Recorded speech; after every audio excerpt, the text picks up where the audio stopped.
उसे भूल जाऊं। अगर आदमी समझने वाला ना मिले तो उसे छोड़ देना ही बेहतर है। का गुरु जी काटन के बांधे बनिया बाजार नहीं लगी। जेके रुके के बाव के केहू भगा नहीं सकत, जेके जवाही के बाव के केहू रोक नहीं सकत। पहले के लोग गीत लिखे तो लागे कि आजे लिखत है ना आजे गावत है। मोहब्बत नहीं और अगर गीत न होता तो आदमी दुख दर्द अपन के सिबट का हो। और एक बात, आदमी का मूड जिस दिन जैसा रहता है ज्यादातर करे मुँह से वह गाना निकलता है। खुश हो रही तो खुशी वाला गाना गाई, दुखे में रही तो बेचारा गाई कि दिल के अरमा आंसुओं में बह गए, हम वफा करके भी तन्हा रह गए, दिल के अरमा आंसुओं में बह गए। सबसे बढ़िया कवि जी फर्ज में लिखा है विश्वकर्मा जी के बारे में एक लाइन।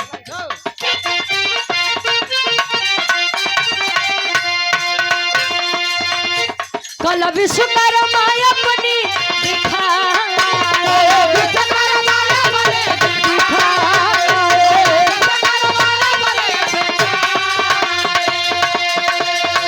कला विश्वकर्मा अपनी दिखाए, अस्त्र शस्त्र ले वस्तु बनाए, अस्त्र शस्त्र ले वस्तु कहे कला विश्वकर्मा अपनी दिखाए, अस्त्र शस्त्र ले वस्तु बनाए। पहले के समय में अगर निर्माण करता में क्यों के बात आवे तो गुरुजी ए प्रदीप भैया पीपे भैया ए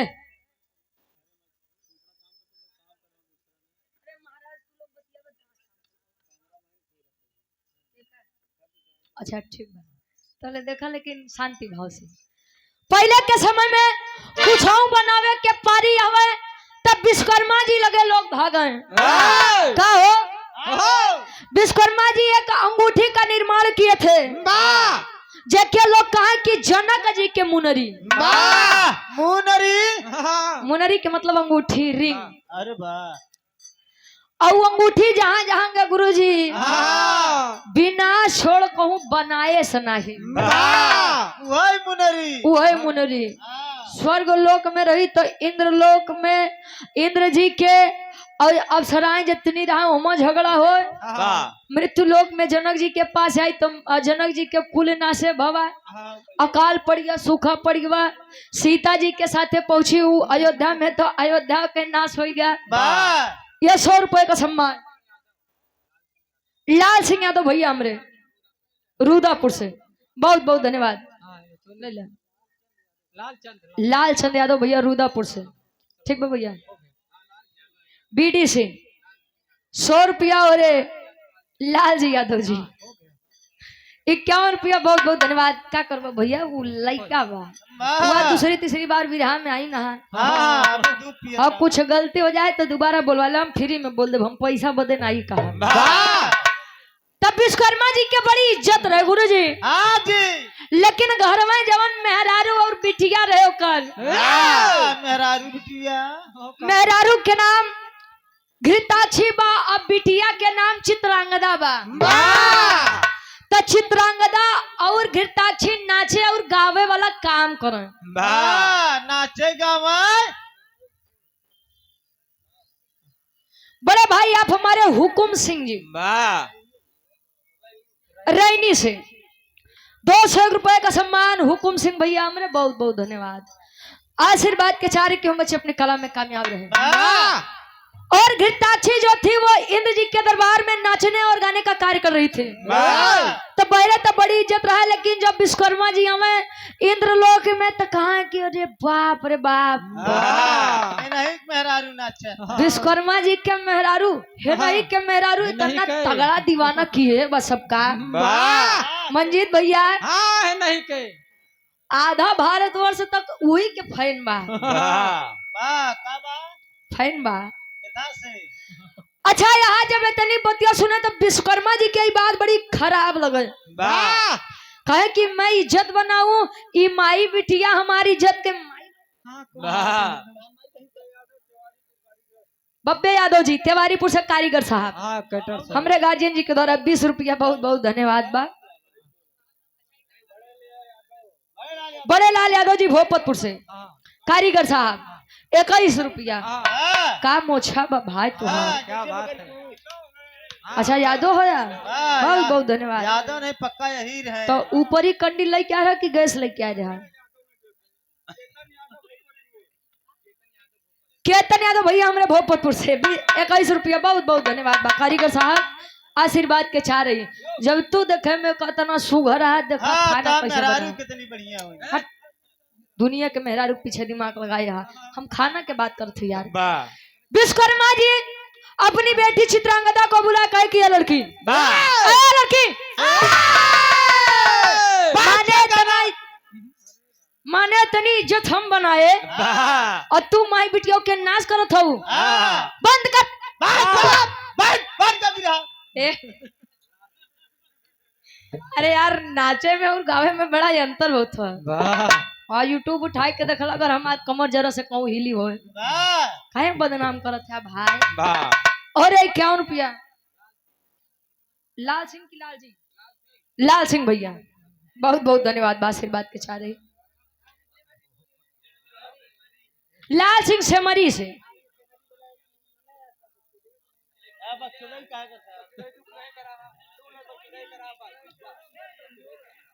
ए चुप का करबा उनकर दोष नहीं बा।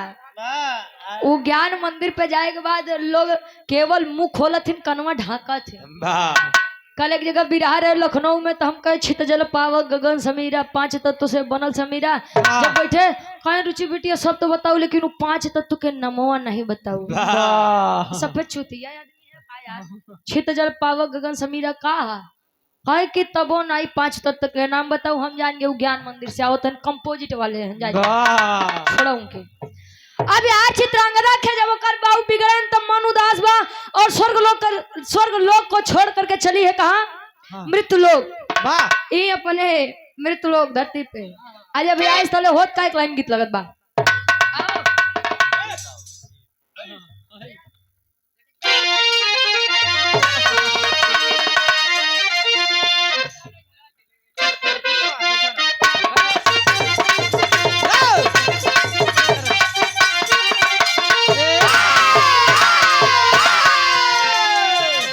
लड़का कहे हई सेंट गम कौआ हमारे खातिर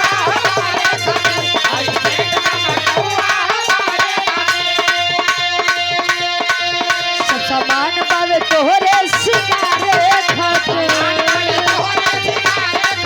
सब सामान पावे तोहरे हई सेंट गम कौआ हमारे खातिर सब सामान पावे तोहरे सिंगारे खातिर। लड़की कहे टिकुली लैला झुमका लैला कजरा हाई खाई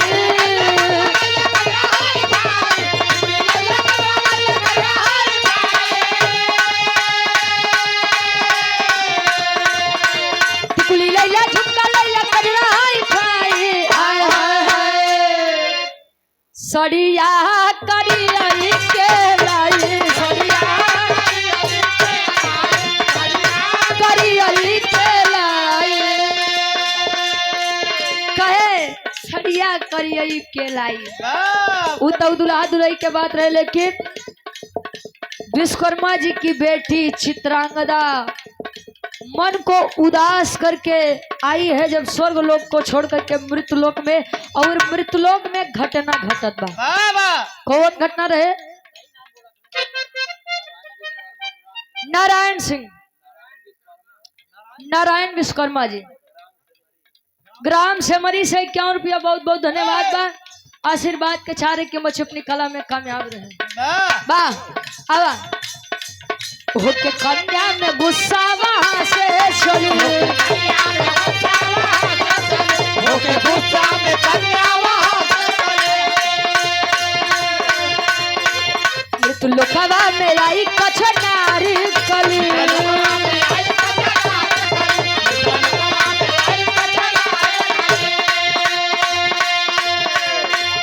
ओके होके गुस्सा में कन्या वहां से चली, ऋतुलोकवा में आई कचनारी कली।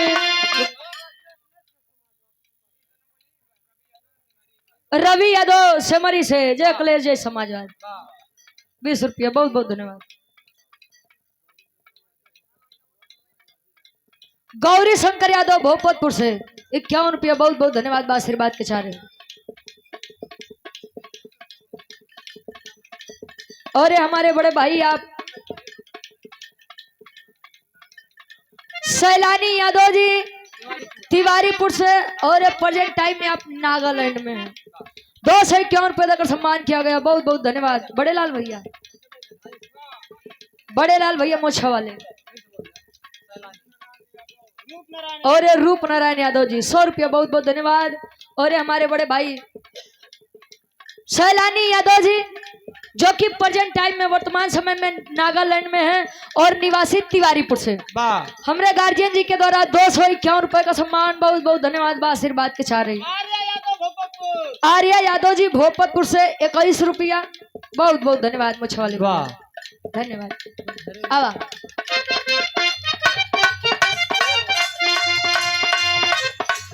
होके गुस्सा में कन्या वहां से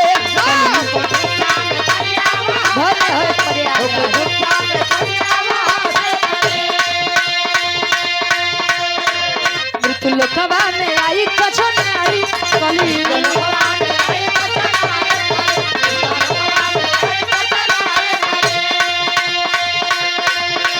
भटके इधर उधर कहे कि क्यों जाए,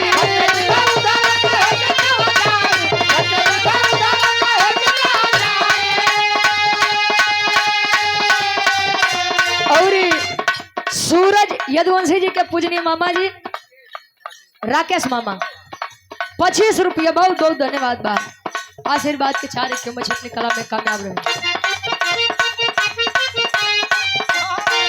इधर उधर कहे कि किधर जाए,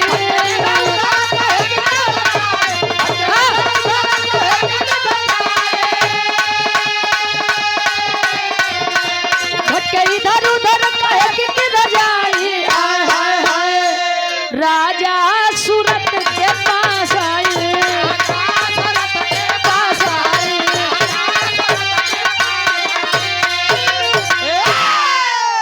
आई है चित्रांगदा मृतलोक।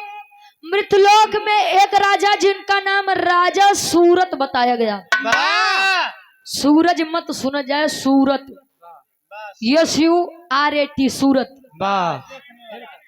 अच्छा जाना था? अरे इलाहाबाद वाले इंग्लिश में जानिए तो बेकार बा। हाँ, इंग्लिश के जन्म तो प्रयागराज से भावा। धर्मेंद्र यादव भैया हमारे रूदापुर से 50 रुपया, बहुत बहुत धन्यवाद। बनवारी काका के सुना हो 10 रुपया लेके आवत है। कमलेश यादव जी रूदापुर से 100 रुपया, बहुत बहुत धन्यवाद आशीर्वाद के छाड़े। अच्छा ठीक ठीक, हमको वैसे बुढ़वन से बड़ा डर लागत। हाँ कब का बोल रहा कुछ। अच्छा लड़का बोल दे तो समझ में आवत है, काका दादा बोल दे तो जाने बड़ा तकलीफ होता है। का हो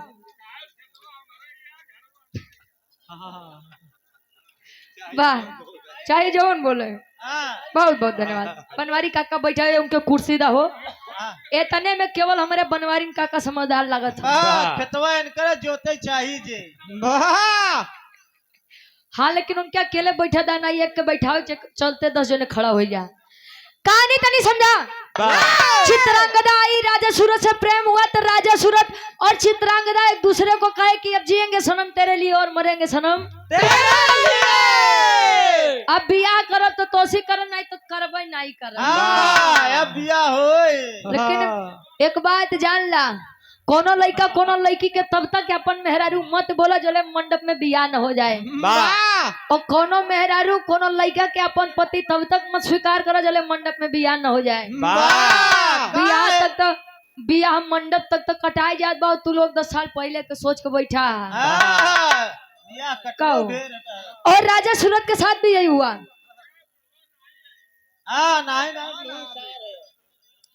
लाल जी भैया हमरे इलेक्ट्रिशियन ठेकेदार साहब 50 रुपया समरी की पहुंच सरजमी से, बहुत बहुत धन्यवाद। और प्रेम हुआ। चित्रांगदा बोली कि हम आपको वचन देते हैं और जा रहे हैं, पिताजी से बात करके आएंगे और शादी के लिए प्रस्ताव रखेंगे। राजा सूरत बोल दिया ठीक है चित्रांगदा जाओ, मैं तुम्हारा इंतजार करूंगा लेकिन आना जरूर। चली है चित्रांगदा, पहुंची है विश्वकर्मा जी के पास। तब विश्वकर्मा जी स्वयंवर रचावत है अपने बिटिया बदे। और जब स्वयंवर रचावत है तो लड़की तैयार हो क्या कहे पिताजी एक बात करनी है, कहे कि बेटी मुझे भी तुझसे एक बात करनी है। कौन बात? कहे कि तुम्हारी शादी करना चाहता हूँ। चित्रांगदा एकदम प्रसन्न कहे लागत बा कि बाबू हमका कहीं नदिया कुलबतिया खुदे रखले हैं।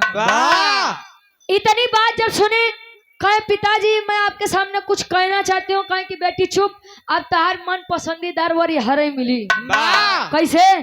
कहे कि स्वयंवर रचा हूँ।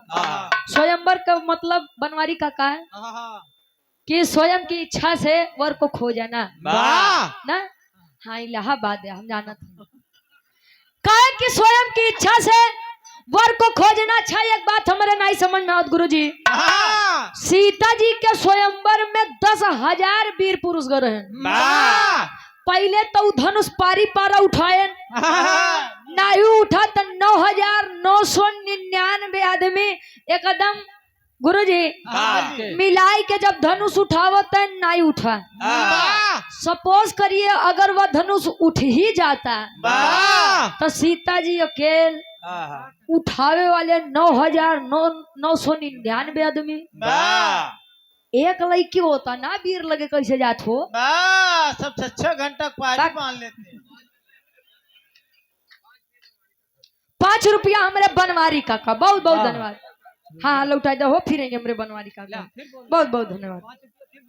हाँ हाँ फिर हम बुलवा दे भाई। अच्छा गौर करेंगे। खैर छोड़ा हो ये हुए जो राम रची राखा। राम बाबू राम बाबू यादव हमारे गार्जियन जी भोपतपुर से 51 रुपया बहुत बहुत धन्यवाद। बा आशीर्वाद के चाह रहे काका जाती बेला कोनो दिक्कत नहीं।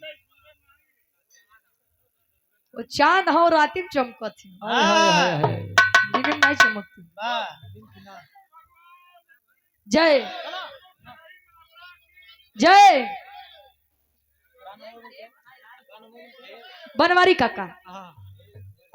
अब बैठ जा। नहीं जाया मत। अरे बस जाए जा ना बैठ जा बैठा। ए भैया स्वयंवर जब रचा गया चित्रांगदा कहे कि स्वयंवर हमारे बदे का तोरे माई बदे कहे बाबू तार दिमाग खराब बा। कहे काहे रे? कहे कि स्वयंवर मैं शादी नहीं करूंगी। क्यों? कहे कि मैं मृतलोक के राजा सूरत से प्रेम करती हूँ और उन्हीं से विवाह करूंगी। घोर बेइज्जती करबे ताई। अब विश्वकर्मा जी के भाई ये तनी सभा में बेइज्जती कहे कि ये लड़की लड़की जिस लड़के के लिए तूने आज मेरी इज्जत नहीं समझी, मैं तुझे श्राप देता हूँ कि तू जिससे भी शादी करेगी मेरी इच्छा के खिलाफ वह मंडप में ही मृत्यु को प्राप्त हो जाएगा। संदीप यादव दुदहा 51 रुपया बहुत बहुत धन्यवाद बा। तले हो तो का टेरी के भाव लगत बा।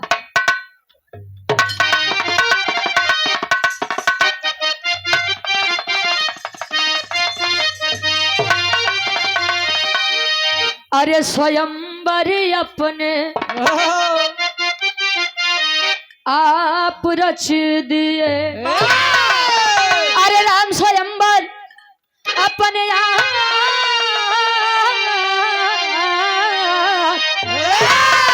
अरे स्वयंवर अपने आप रच दिए। दुआ तो दिए नहीं बदले में मिला सदा।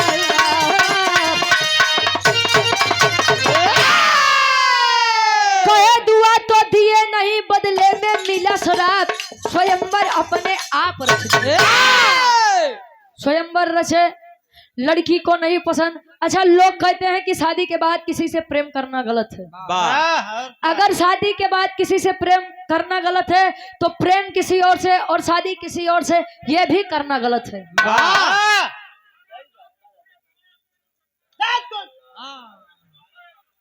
बस बनवारी काका नहीं तोसी मूड मिजाज में हमारे डबल गुरु जी यहाँ हम उनके कब्बे से समारत थे कुछ उल्टा सीधा नहीं बोले जायदा। हाँ उम्र होगी बा उम्र ये के लिहाज करा। राम बाबू यादव हमारे भैया भोपतपुर से पुनाई क्यों रुपया बहुत बहुत धन्यवाद बा। चलिए चित्रांगदा उदास होकर के और सोच रही है कि मैं अपने पति के बिना नहीं जी सकती हूँ तो मेरे जीने का दायित्व ही कुछ नहीं है। पानी में कूदी है जान देने के लिए। अब पानी के बहुत ज्यादा बात तले ऋतिक ध्वज मुनि के कुटिया के पास पहुंचत बा। ऋतिक ध्वज मुनि 2-4 शिष्यों को भेजे कहीं बेटा लेकर आओ देखो कौन है। आई है चित्रांगदा पूछे ऋतिक ध्वज मुनि की बेटा क्या बात है। इतनी कम उम्र में इतनी छोटी उम्र में इतना बड़ा कदम लेने का क्या मतलब समझो। कहे बाबू हमारी बात सुनिए। वार से उल्टा का कह रहा रहे आर से सीधा का कह रहा। कभी जी चौक के भाव लिखते हैं कैसे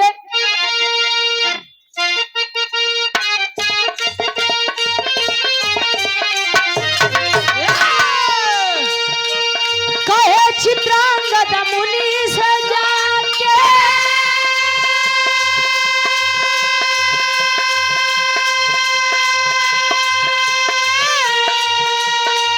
जीवन अब स्वीकार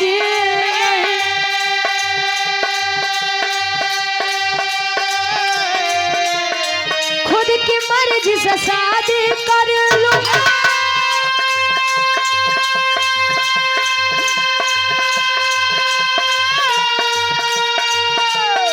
क्या मेरा अधिकार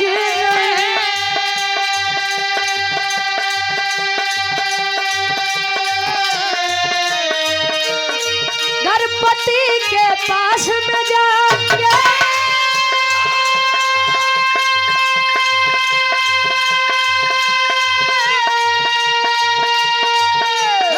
करती मैं श्रृंगार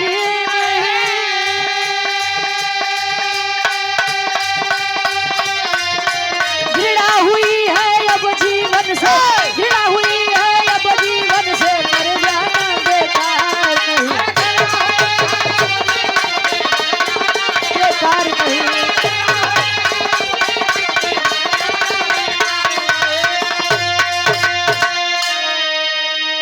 क्या घृणा हुई है अब जीवन से मर जाना बेकार नहीं। कहें बाबा क्या प्यार करना गलत है कहीं नहीं गलत है। कहे अपनी इच्छा से शादी करना है क्या ये गलत है कहीं नहीं गलत है बिल्कुल नहीं गलत है। कहे तो कहे कि मैं विश्वकर्मा जी की बेटी चित्रांगदा हूँ और मैं यही के एक राजा अमृतलोक के राजा जिनका नाम राजा सूरत है उनसे प्रेम करती हूँ और विवाह करना चाहती हूँ। कहे तब हर्ज ही क्या है उसमें बेटा।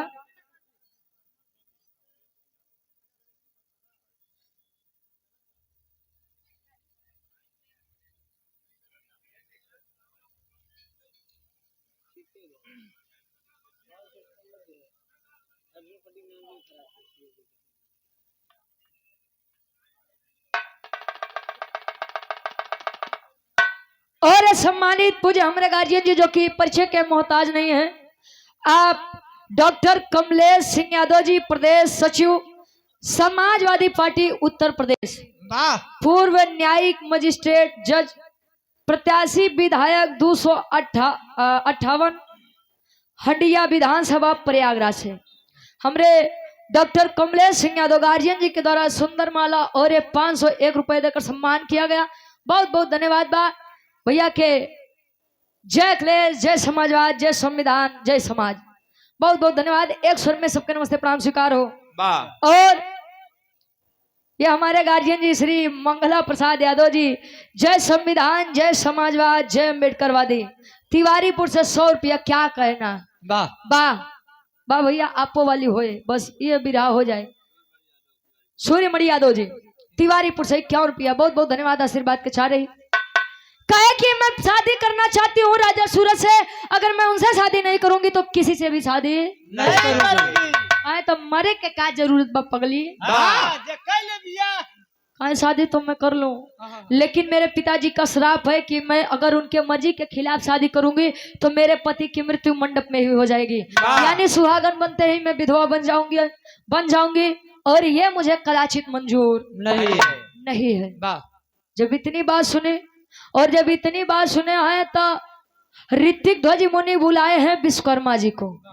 विश्वकर्मा जी जब आए तो विश्वकर्मा जी एक बात कहा कि आप होते कौन है, हम बाप बेटी के बीच में बोलने वाले कौन होते हैं आप? आप साधु संत आदमी, आप क्या जाने कि इज्जत और बेइज्जत क्या होती है।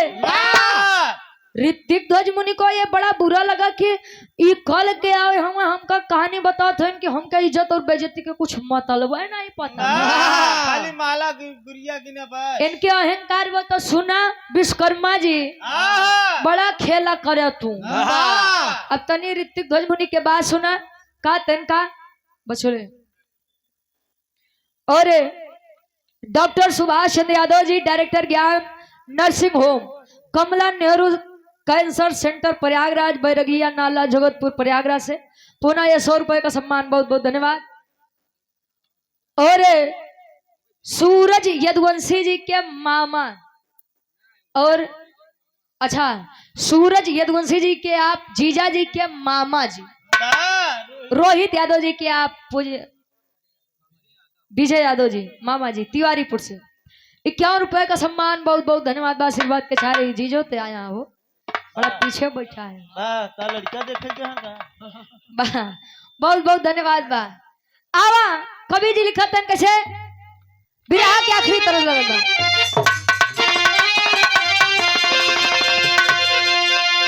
आए हाय अरे राम झकोर मार झुलनी इंटरनेशनल तरज भाई। विराट सम्राट स्वर्गीय दादा श्री रामधारी यादव जी झूसी नरेश प्रयागराज। गुरु जी गीत के गाँव में आज तो ये गीत भोजपुरी दुनिया वाले के बड़ा तहलका मचवाए हैं कहो डीजे पे ले जाए की कहे बाड़ू तू बेजोड़ आइटम मार हम बुझनी आज हकोर मारे झूलनी ई भोजपुरी दुनिया वाले गाँव में। लेकिन दादा गाँव कैसे अरे राम झकोर मार झूलनी काय साड़ी लहराए हो झकोर मार झूलनी।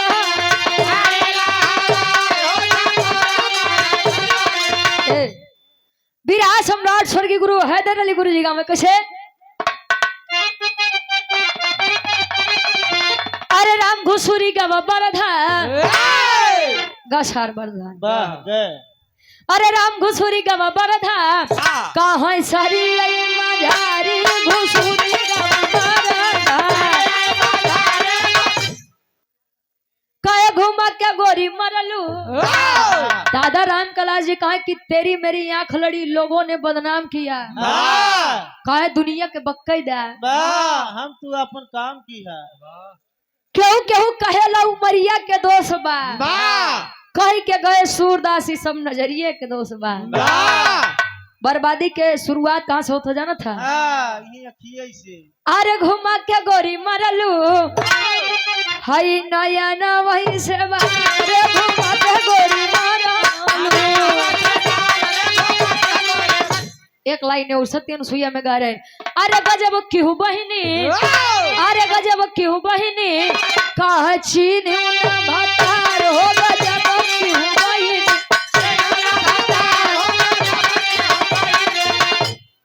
ये तो तरज रहे गुरुजी आए हैं जब विश्वकर्मा जी को श्राप मिला किसके द्वारा ऋतिक ध्वज मुनि के द्वारा। कहें विश्वकर्मा जी बड़ा घमंड है आपको अपनी शक्तियों पर अपने चेहरे पर सुंदरता पर, तो जाइए हम आपको श्राप सुनाते हैं ये आपका विशाल काय रूप वानर रूप में बदल जाएगा। कहते देर नहीं भगुरु जी। स्वर्गीय अर्जुन सिंह यादव जी भोपतपुर से ये 201 रुपए का सम्मान, बहुत बहुत धन्यवाद आशीर्वाद के चाह रही। और राजेश यादव मोछा गुरु 51 रुपया, बहुत बहुत धन्यवाद बा। ए भैया जब आए श्राप मिला, जब वो वानर बने कहे स्वामी मुक्ति, अरे स्वामी मुक्ति हमसे गलती हो गई जो हमने आपसे जुबान लड़ाई। विश्वकर्मा जी के कहे ऋतिक ध्वज मुनि अब मुक्ति नहीं मिली, अपन मुक्ति कहे मुक्ति मुक्ति नहीं मिले कहे कहाँ मिली कहे न जले तू अपने स्व इच्छा से ई बिटिया के बिया उ राजा सूरत से नहीं खरबा तले ई तू बनरे बन के टहर बा। अब विश्वकर्मा जी बेचारू मुक्ति मुक्ति मुक्ति मुक्ति मुक्ति मुक्ति करत करत पहुंचत है कहा अंजन प्रदेश। अंजन प्रदेश हुए अंजन प्रदेश जहाँ हनुमान जी के लालन पालन भरे गुरु जी। आज जब अंजन प्रदेश पहुंचे अंजनी जी के नगर में तो कुल जितना छोट छाट भालू बानर है उन्होंने बेचारे विचार करत अरे ये बड़कवा बानर कहाँ से आई गया। बारे विश्वकर्मा जी उ का करबा सरपो के सरपो तो बा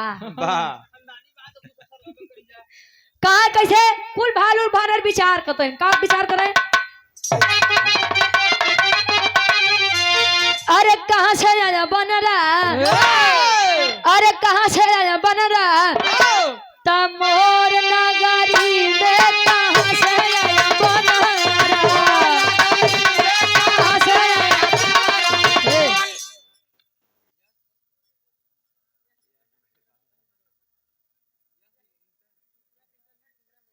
यस इंटरनेट सिंगरा मऊ सनी सरोज हमारे भैया ये 100 रुपया एक कहे नहीं हम कहे लागत भाई बस है बहुत बहुत धन्यवाद बा हमारे गार्जियन जी के द्वारा सनी भैया के द्वारा क्या कहना कहे कहाँ से आया बनरा मोर नगरी में कुल विचार करते हैं तो हनुमान जी कहे हो विश्वकर्मा जी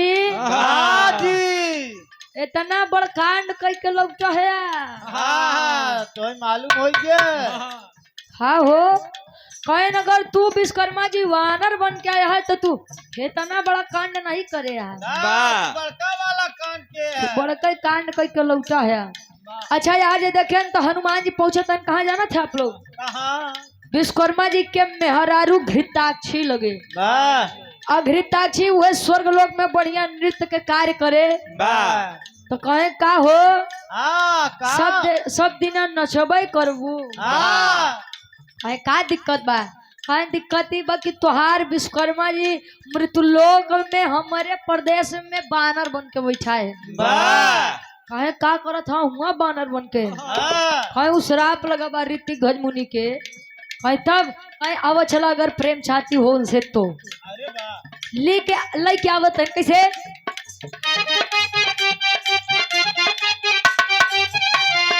गए हनुमान तब घृताक्षी को ले आए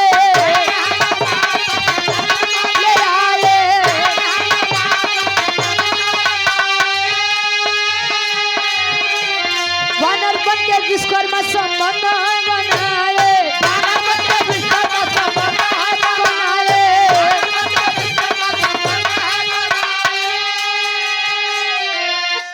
और पुनः हमारे गार्जियन जी बस आप नाम बताए दे बस हमारे गार्जियन जी के द्वारा जो कि बड़े ही अच्छे कलाकार हैं विराज जगत के सुनील चौरसिया जी ये पुनः ढेर सारा हमारा पुरस्कार बहुत बहुत धन्यवाद आशीर्वाद के साथ कहे गए हनुमान तब घृताक्षी को ले आए वानर बन के विश्वकर्मा संबंध बनाए अरे दुई लई का पैदा भइले अरे दुई लई का पैदा भइले चर्चा सगरी में कहां से आया अरे मोर नगरी में कहां से आया मोर नगरी में कहां से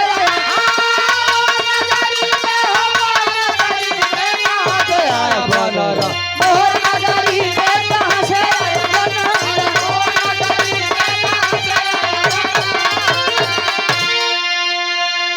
गए हनुमान घृताक्षी को लेकर आए और जब हनुमान जी लेके आए घृताक्षी का तो विश्वकर्मा जी के मेहरारू लोग हंसाए हाँ हमारे जना तो बनरों में बड़ा नीमन लगत है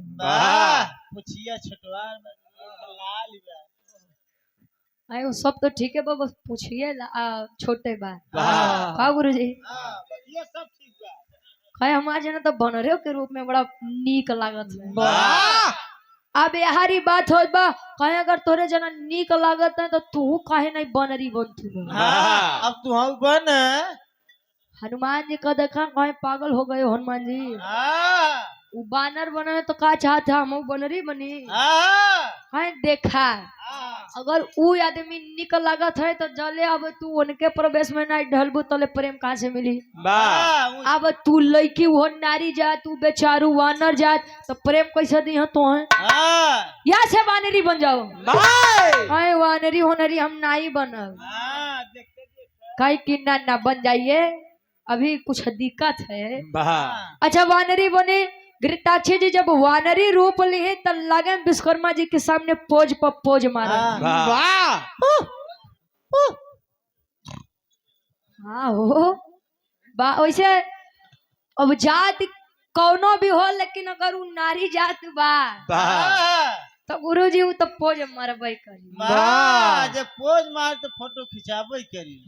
अच्छा जब यार घृताक्षी लगा विश्वकर्मा जी के इशारा करो तो विश्वकर्मा जी कहे मुक्ति गया भाड़ में। चलिए अपन जुगती लगाई पहले कहे पहले चलिए नहीं के पीछे। अच्छा पीछे लागत है घृताक्षी की कहीं लागत बा काम होत बा धीरे धीरे काम होत बा। अच्छा दोनों में प्रेम हुआ संबंध हुआ और दोनों के संयोग से 2 वानर पुत्रों का जन्म हुआ। अब वो 2 वानर पुत्र कह रहे हैं आल्हा के भाव में हम प्रमाण देवे लेकिन जब घृताक्षी के 2 लड़का भाव गुरु जी वो सोचे बेचारे कि हम कहाँ आई के फंस गए हनुमान जी के बात वहां रहे तो नाचत गावत रहे इनके पीछे बनरी बन के टहरे के परत बा। हम तो चले अपने देश ये झेले इनका जो झेले के बाद अब ये खुद सहन चले। अच्छा अब चल दिया आप विश्वकर्मा जी का ध्यान जब टूटत है कि अरे साला हम कहाँ फंसे मेहरारू के पीछे हम मुक्ति खोजे भुलाई गए। ऐसा न हो कि विश्वकर्मा तू बनरे बन के रह जा जीवन भर। अच्छा चलो तो है फिर से मुक्ति करत पहुंचते हैं कहाँ ऋतिक ध्वज मुनि के पास। कहा स्वामी कुल खोज डाए लेकिन राजा सूरत नहीं भेटाने। अब एक के कहा राजा सूरत के बोलावे हम कन्यादान कर दई अयुबान रूप से अब हम मुक्त हो जाई। राजा सूरत जब आए अतले हो तक का पापट के भाव लगता आओ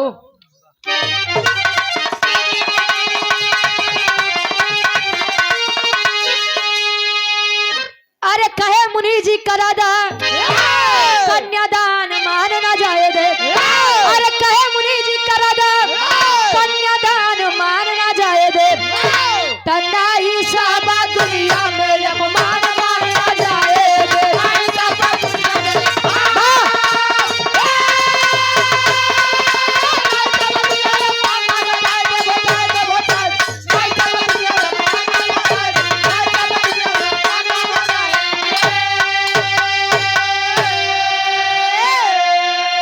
अरे सुन के बात विश्वकर्मा जी हाथ को बढ़ाए हैं चित्रांगदा के हाथ राजा सूरत को थमाए हैं। अरे कहाँ खुशी रहा दुइनो संतान मान न जाए तना ही साहबा दुनिया में अपमान मान न जाए। विवाह कराए विश्वकर्मा जी अपनी बेटी चित्रांगदा और राजा सूरत के जब विवाह संपन्न बा काहे मार दोनों लड़का खुशी रहा लेकिन अब स्वामी ये तन से हमका मुक्त करा। अच्छा मुक्ति जब मिली फिर से विश्वकर्मा जी अपने रूप में आए चल दिए कहाँ अपने कार्य में। ठेका ढेर मिला ठेका कोई नहीं चल दिए अपने कार्य में। आप जरा गौर करेंगे जो 2 बच्चे जन्म लिए थे अंजन प्रदेश में वानर रूप में विश्वकर्मा जी और वानरी रूप घृताक्षी के बीच उन 2 बच्चों का नाम क्या पड़ा। आल्हा के भाव में कवि जी प्रमाण देते हैं।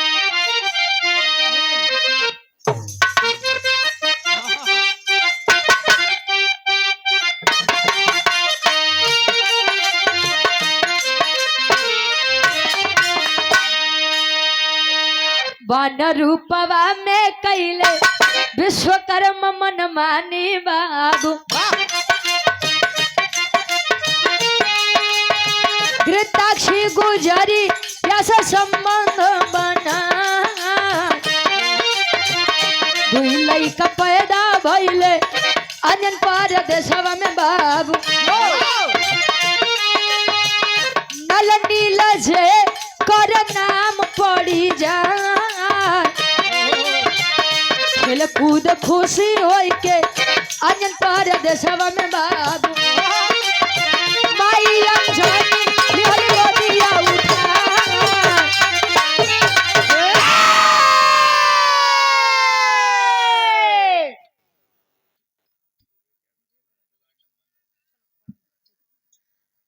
ये विवेक यादव बोले भाई वार्ड नंबर 9 सोनौटी।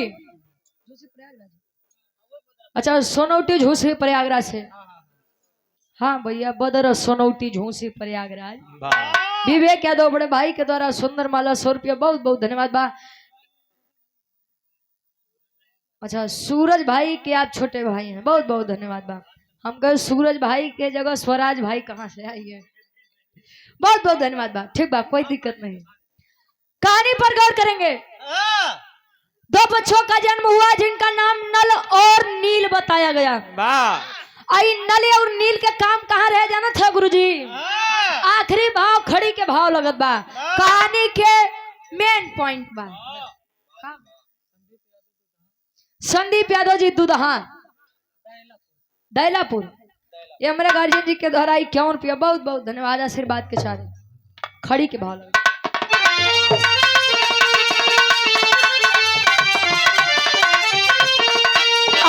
अंजनी से अरे बजरंगी हो गए अरे अंजनी से अरे बजरंगी हो गए तो पैदा नल नील हो के उनके संगी हो गए।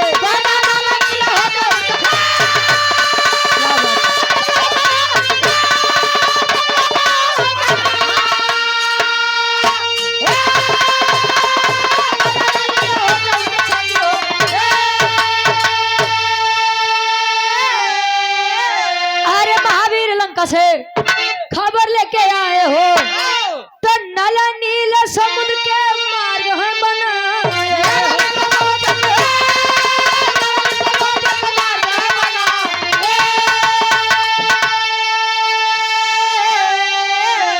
अरे हुई लड़ाई तीनों वीर अरे जंगी हो गए तो पैदा नल नील हो के उनके संगी हो। नल नील के मेन कार्य कहाँ रहे गुरुजी? रामायण में वह राम सेतु निर्माण में। शायद नल नील न होते तो शायद राम सेतु बना का हो। अच्छा कभी कभी होता है कि हमारे लिए श्राप भी वरदान बन जाता है। जैसे जब राजा दशरथ जी के द्वारा बाण मारा गया था किनको? श्रवण कुमार को। तो उनके माता और पिता ने उनको श्राप दिया था कि जैसे पुत्र वियोग में हम मर रहे हैं आप भी मरेंगे। तो उस समय राजा दशरथ कोनो संताने नहीं रहे तो राजा दशरथ बड़ा प्रसन्न रहा। कहा जब लड़के नहीं बा तो पुत्र वियोग कहाँ से हुई? उस श्राप के कारण एक नहीं 4 गदेला हो गए गुरु जी उनके। उस श्राप उनके खातिर वरदान बन गया और पुत्र वियोग में ही राजा दशरथ मृत्यु को प्राप्त हुए थे। और सेम चीज यही नल नील के साथ हुआ था। जब बचपना था तो बचपने में उनका शरारती स्वभाव के कारण ऋषि मुनियों के द्वारा श्राप मिला था कि बालको तुम बड़े उत्पाती हो। तुम दोनों बहुत उन्मादी हो। उत्पाती हो कहाँ जाओ मैं तुम्हें श्राप देता हूँ कि तुम लोग कितना भी भारी सा भारी पत्थर पानी में फेंकोगे वह पानी में पत्थर कभी भी डूबेगा नहीं। और ये श्राप राम सेतु निर्माण में नल नील के लिए आशीर्वाद बन गया। हमारे विराह के शीर्षक रहे विश्वकर्मा जी बने बानर और नल नील का जन्म।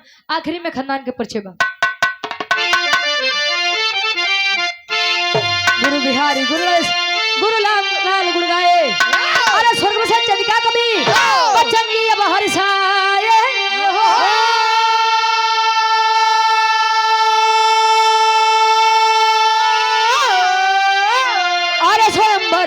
अपने आप रच लिए रुचि का पानी